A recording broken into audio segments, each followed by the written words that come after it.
मुख्यमंत्री भूपेश बघेल की अध्यक्षता में कैबिनेट की बैठक हुई। इस बैठक में कई बड़े फैसले लिए गए। दरअसल बैठक में दलहन फसलों की पैदावार बढ़ाने पर चर्चा की गई।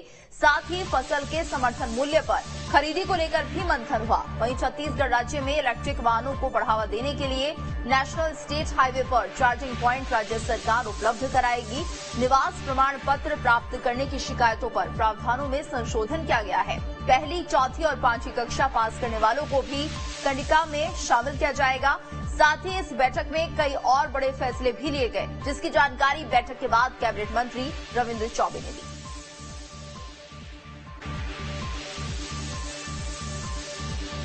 सरकार की मंत्रिपरिषद की आज की 45वीं बैठक में लगभग 24 एजेंडा पे चर्चा हुई है और जो महत्वपूर्ण निर्णय लिए गए हैं वो विभिन्न जो निर्णय हैं वो मैं आपके सामने पढ़ के सुनाता हूं।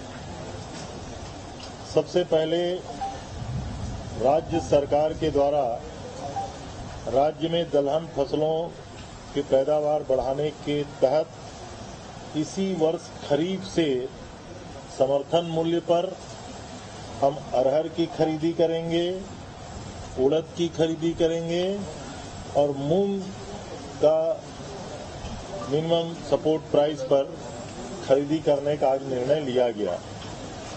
दूसरा सर्वाधिक महत्वपूर्ण विषय ये है कि जिस तरीके से बिजली बिल हाफ योजना और 400 यूनिट तक खपत में आधा बिजली बिल का जो हमारी सरकार की योजना है, उसी प्रकार हमारे गौठानों में जो बिजली का बिल है उसको इस योजना के अंतर्गत शामिल किया जाता है, नंबर 1।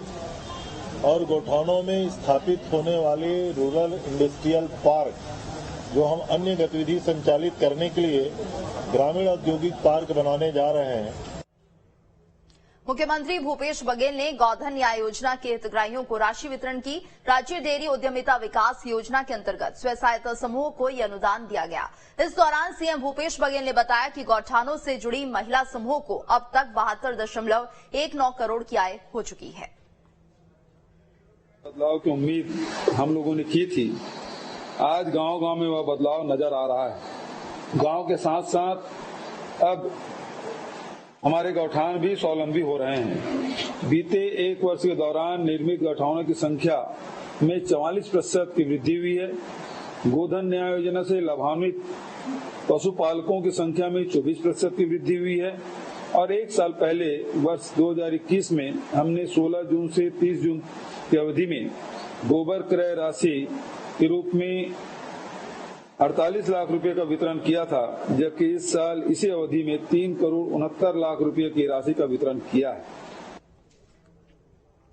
देश भर में घरेलू सिलेंडर के दामों